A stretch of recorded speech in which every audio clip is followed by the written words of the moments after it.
Добар ден, ова е дневникот на Канал Плюс. За денешните случувања во регионот и пошироко гледајте во наредниот околу половина час. Почнуваме со најава на дел од темите.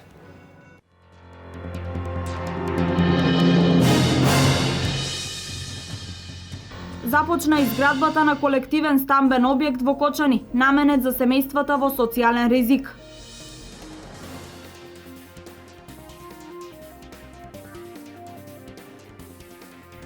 Огревни дрва нема доволно, цената расте. Сдруженијето на пензионери во Штип испорачува само букови дрва. Јавното претпријатие Македонски шуми се единствено надлежни за решавање на кризата.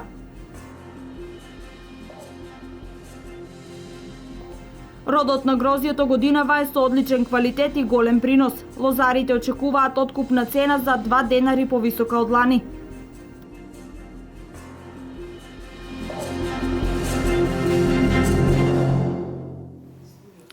Започнаа градежните работи на стамбена зграда во Кочани, наменета за социјално загрозени семејства. За околу 2 години стамбеното прашање ќе го решат 43 семејства во социјален ризик. Акционерското друштво за стопенисување во стамбен простор во Кочани планира изградбата на вакви објекти и објекти во други општини да се изградат на истокот. Акционерското друштво за изградба и стопанисување со стамбен и деловен простор подружница во Кочани започна со градежните работи за новата стамбена зграда наменета за лица со социјален ризик. Зградата ќе се гради во населбата Драчевик, како ламела 2 до веќе постојаната зграда со социјални станови.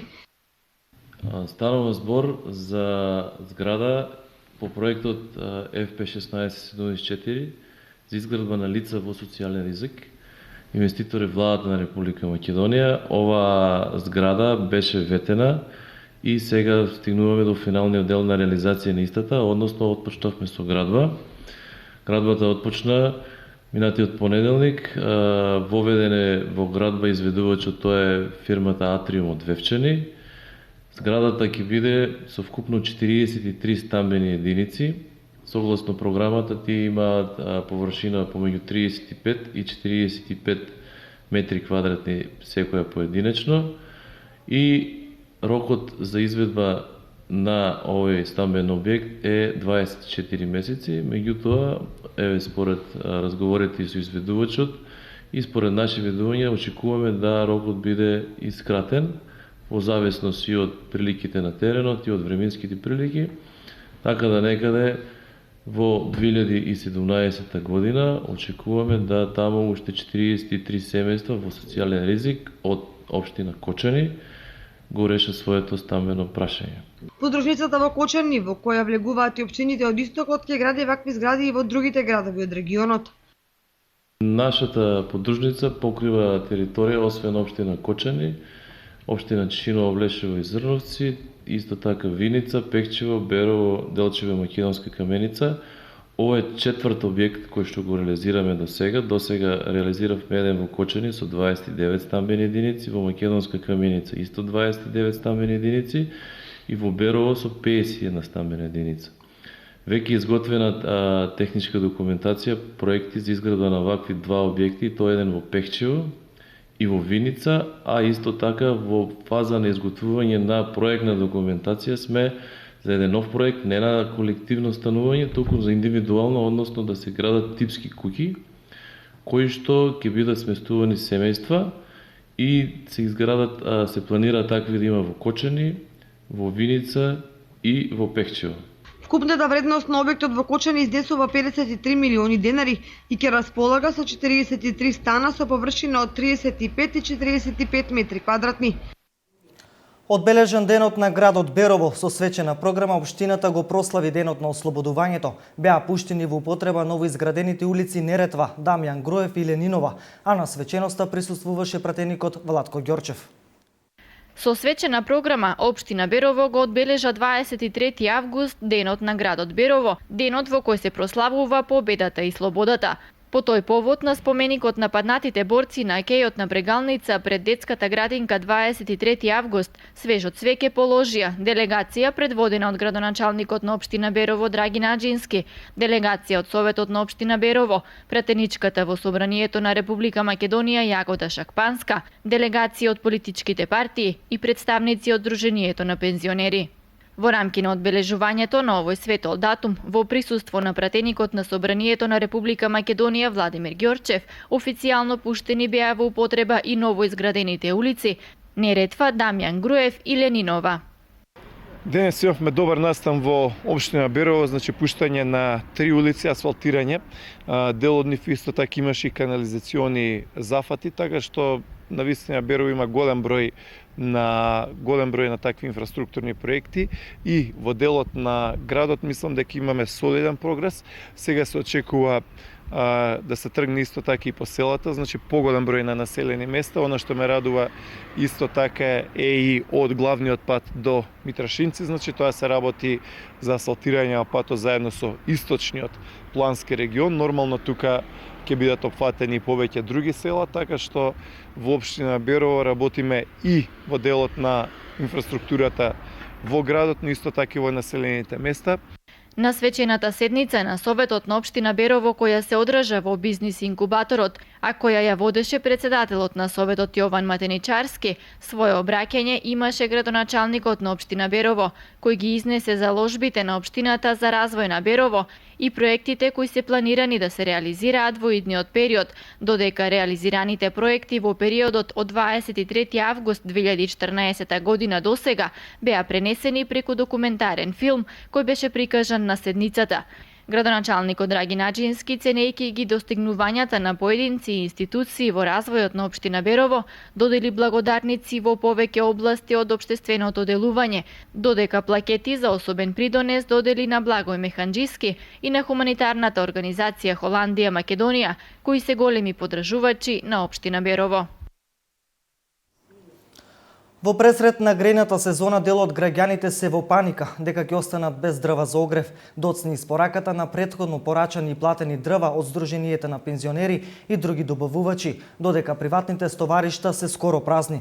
Сдруженијето на пензионери за Штипи Карбенци почна да дистрибуира само букови дрва.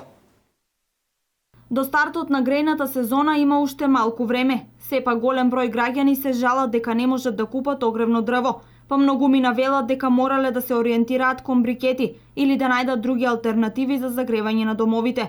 По констатацијата дека има недостиг од огревно дрво, генерално секаде низ државата, надлежните основната причина ја наоѓаат во намалената сеча од страна на јавното претпријатие Македонски шуми, но и од сопствениците на приватни шуми, кои минатата година го надфрлија планот за сеча, па годинава сечат помалку. Значи, собствениците одлучија ланска година дека поголем дел од сечивиот етап ќе го отсечат, тоа го направија и сега од страна на собствениците имаме помало учество на пазарот. Јавното претпријатие пак исто така има прилично комотна бројка од некаде 1 до 1.200.000 кубни метри дрвна маса која во текот на годината може да ја манипулира. Но факт е дека можеби ни полу од таа бројка, сега за тоа немам конкретни информации, но се претпоставува дека ни полу од таа бројка не е достигната во смисла на отсечена дрвна маса која ќе биде изнесена на пазарот за подмирување на потребите на граѓаните. Со самото тоа што има недостиг на огревно дрво, на истото му се зголемува и цената. Председателот на Сдруженијето на собственици на приватни шуми, Војо Соколовски, вели дека цената на огревното дрво во моментов е превисока.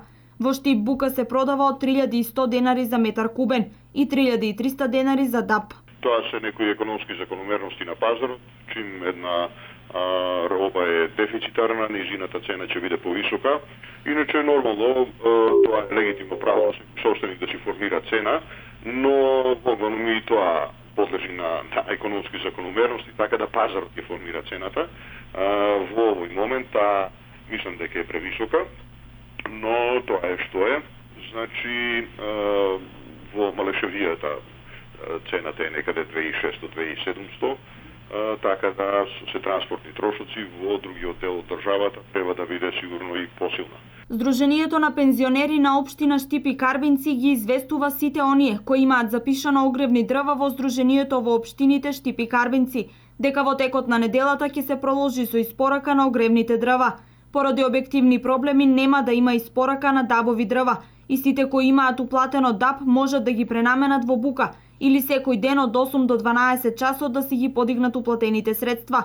Се надеваме дека ќе се има разбирање за настанатиот проблем, зашто и се извинуваме на сите за ваквата состојба, стои во известувањето од Сдруженијето на пензионери. Инаку Штипското Сдружение на пензионери треба да испорача околу 5000 метри кубни дрва. До сега се испорачани само 1000, а во текот на оваа недела ќе се испорачаат уште 2400 метри кубни дрва. Оние 1600 кои нема да добијат огревно дрво можат да си ги земат парите назад. Овогодинешниот род на грозието е обилен и квалитетен. Лозарите се подготвуваат за богата берба, а очекуваат и пораст на цените, просечно за 2 денари по килограм споредено со лани. Грозието годинава со рекордни приноси. Се очекува род од 12.000 кг од хектар. Освен богат род, грозието е и со добар квалитет, велат производителите. Грозието е многу убаво оваа година, има добри приходи, натаму ќе видиме што ќе биде. Цената вика 12 динара, вика 13 и се качила, па дали ќе биде? Ние купуваме, вареме ракии, далавери, правиме секој година и како секој година и сега. Има доволно гројзи има оваа година, мислам. Така се палат кои имат гројзи, нели? Имат доволно гројзи, послужи годината, нема дождове многу. И гројзито е добро сега за сега, шикери има доволно. Па година квалитетот на гројзито мислам дека е добар, просечен. Добар квалитетот, за разлика од лани. Ако се суди според шекерноста, кога ќе почне бербата? Па според шекерноста за 10 дена може ќе треба да почне, зависи. Од 15 септември тамо да ќе треба да почне бербата. Поради пролетните дождови, вегетацијата годинава е пролонгирана, поради што и бербата ќе започне за 10 дена подоцна од вообичаеното, односно околу средината на септември. Минатата година откупната цена се движеше од 13 до 15 денари за килограм. Годинава производителите очекуваат за 2 денари повеќе. Лани 13 денара беше. 13 денара со 15, мислам, там за сортното. Сега може да е... Па да биде 2 денара поскапо баре. 15 на 15 денара со 17 да биде во мерлото, што е, например, ризлингот, тие се високо сортни. Во Штипско најголеми штети во лозарството предизвикуваат птиците штеточини. Од пред неколку години лозарите со нив се борат на многу ефикасен начин, со уреди за заплашување кои работат на принципот на автоматско вклучување на звучни вибрации. Има топови тука набавено и тие се, на плин и се штилуваат на 2 минути, мислам, они се штилуваат и зависи колку, 10 минути, 15, сама, која има повише птици напаѓање, мислам, на 2 минути се штилуваат и ги разгонуваат. Да, пукат на 2 минути, така 3 топа има наместено. Во Штип 3 фирми ќе вршат откуп на грозје: Езимит вино, Винарија Аневски и Мако вино. Се очекува да бидат прифатени околу 20 милиони килограми грозје. Дел од произведеното по традиција ќе заврши кај сопствениците за подготовка на ракија и вино. Денес стартува вториот уписен рок во средните училишта во државата и на Универзитетот Гоце Делчев. Во сите средни училишта има непополнити места од првиот упис, а во некои училишта за привлекување ученици се нудат и стипендии и договори за практикантска работа во компаниите. На Штипскиот универзитет уписите ќе продолжат и утре. Денес е вториот уписен рок во средните училишта и на Универзитетот Гоце Делчев во Штип. Идните средношколци можат да се пријавуваат во сите средни училишта во земјава. Слободни места има и во гимназиите и во средните стручни училишта. И годинава Министерството ги намали бодовите за уписи во атрактивните насоки. Секоја училиште чека да се пополни предвидениот број на паралелки, а некои од стручните училишта на самиот старт им нудат и договори за пракса во некоја од компаниите. Таков е случајот со средното текстилно училиште Димитар Мирачиев во Штип, каде само денес се пријавиле 11 идни средношколци. Инаку ова средно текстилно училиште во првиот уписен рок запиша само 10 ученици и токму затоа уписи ќе врши се до 31 август. На Штипскиот универзитет уписите ќе се одвиваат и утре. Слободни места има вкупно 3524 и тоа на сите факултети и академии, од кои 1752 за редовно студирање во државна квота, 985 за редовно студирање во квотата со кофинансирање и 787 за вонредно студирање. Раководството на универзитетот вели дека со уписите во вториот и третиот уписен рок очекуваат да ја достигнат бројката од околу 3000 бруцуши. Остануваме со образованието. Од оваа училишна година во Делчевската гимназија наставата ќе се изведува во една смена. Во Беровската гимназија од септември ќе профункционира нов училишен ресторан за потребата на учениците од угостителската струка. Средните училишта од крајниот исток ги вршат последните подготовки за стартот на учебната година. Од 1 септември вработените учениците во гимназијата Методи Митевски Брицо во Делчево започнуваат со едносменско работење. Новитет во работењето на Делчевската гимназија кој се јавува како резултат на успешната реализација на проектот за доградба на 6 нови и целосно опремени училници. Целосно да бидат опремени со школски клупи, со столчиња и со смарт табла за интерактивна настава во нашето училиште. 2 LCD проектори, име 15 компјутери кои што ќе има возможност на сите ученици кои што ќе се запишат во нашето училиште да имаат и за тие веќе што се во нашето училиште да имаат поинтересна, односно поквалитетна настава. Со завршувањето комплетно на овие 6 училници ние имаме услови од 1 септември во нашето училиште наставата да се одвива во една смена, бидејќи до сега наставата се одвиваше во 2 смени, а од 1 септември наставата ќе се одвива во една смена. Инаку буџетот за доградба на 6 училници во Делчевската гимназија изнесува близу 130.000 евра. Проект чиј што партнер на Делчевската гимназија е Средното општинско училиште Кузма Шапкарев од Благоевград, Република Бугарија. Пред стартот на учебната година новини има и во Беровската гимназија. Таму се реконструираше кровната конструкција на општинското средно училиште Ацо Русковски, додека во ово училиште од септември ќе почне да функционира и новиот училишен ресторан кој што се градеше за потребите на угостителската струка. Во наша апликација во Министерството за образование и наука добивме грант за опремување на ресторан за послужување за потребите на угостителско-туристичката струка.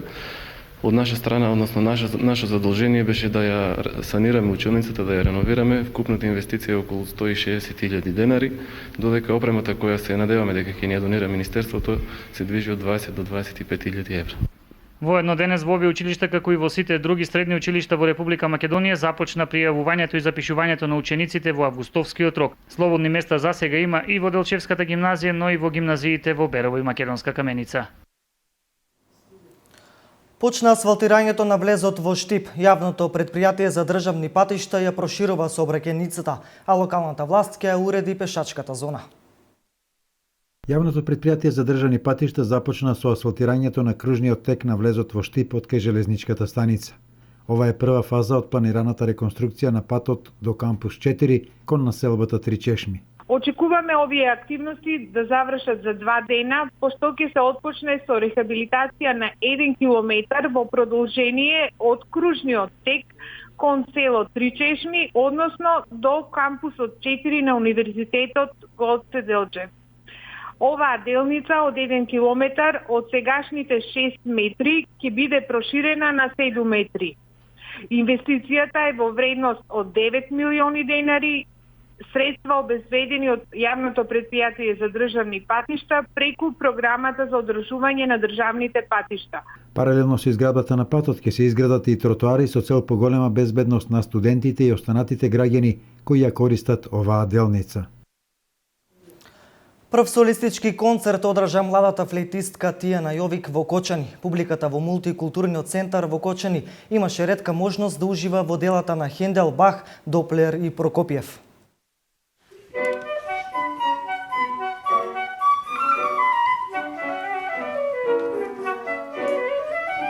Во вдахновен музички амбиент во кој се вклопи и публиката, Тијана Јовик им приреди едно од најубавите музички доживувања на кочанчани, кои беа присутни во салата на мултикултурниот центар.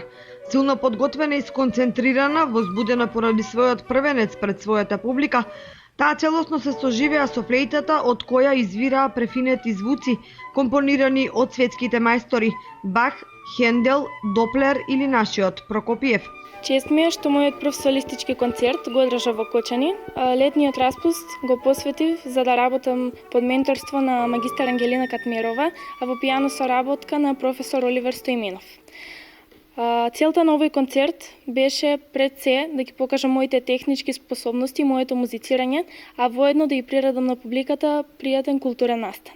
За се да биде музички совршено се погрежи и професорот по пијано Оливер Стоименов, кој беше извонреден придружник во музичкото доживување. И ме радува тоа што од нашата општина се раѓаат нови таленти, нови млади надежни музичари. ме радува тоа што Тијана се одлучи да го првиот рецитал да го одржи тука во Кочани. Ме радува тоа што ме избра мене да ја придружувам на пијано. Таа свири доста захтевен материјал што го изразува нејзината амбиција и нејзиниот талент. Храброста на Тијана да се појави со солистички концерт пред полна сала веројатно наоѓа своја потпора и во менторството на магистерот по флейта Ангелина Катмирова Алексова, во чија класа всушност Тијана ги оствари своите музички соништа. Тијана е талентирана, млада и амбициозна млада флейтистка и со неја е вистинско задоволство да се работи. И се надевам дека понатаму нејзиниот ентузијазам ќе го насочи кон тоа да се движи кон патеките на успехот и покрај талентот што го поседува, секако треба и многу работа, но и се надевам дека и до година натаму ќе не удостојува со еден ваков убав концерт. Својата музичка наобразба Тијана ја надоградува на Државниот музичко-балетски училишен центар Илија Николовски Луј во Скопје.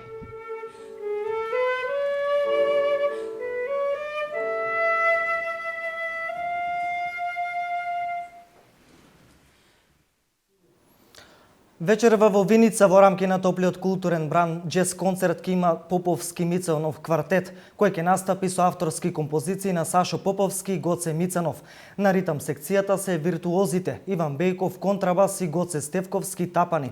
Концертот ќе се одржи на платото пред Домот на културата Тоша Арцов со почеток во 20 часот.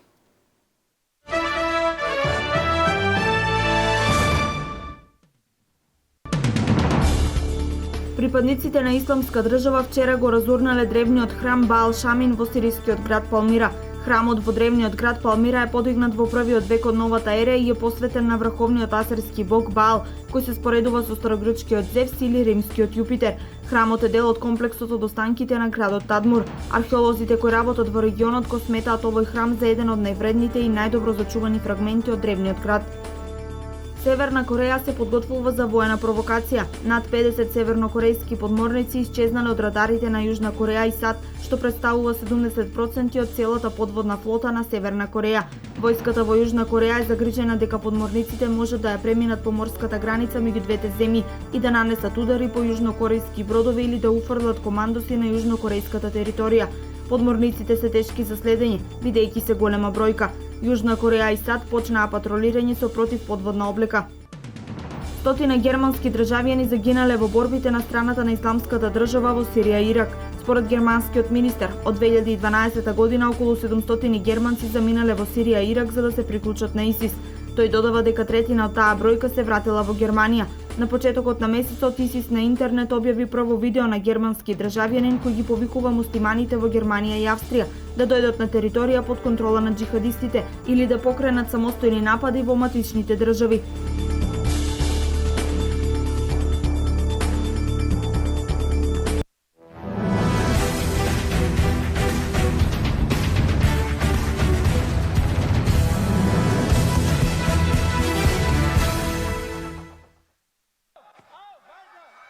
По кратката пауза Кристијан Воденски продолжува со своите настапи. Тој беше дел од Fight Event Судервих во дисциплината К1, каде што во фул контакт се бореше со надпреварувачот Колин Колчак, борба која што од страна на судиите беше прогласена за нерешена.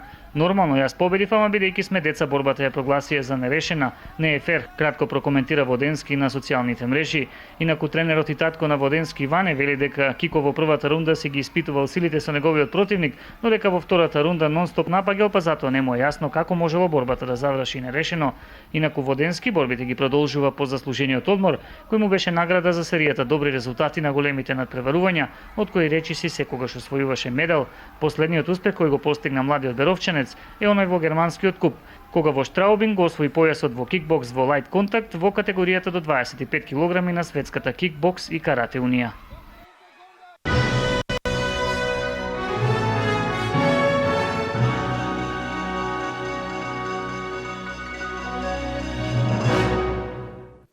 Ова е се во ово издание на Дневникот. Довидување до 20 часот во вториот Дневник на Канал Плюс. Сега видете какво време не очекува.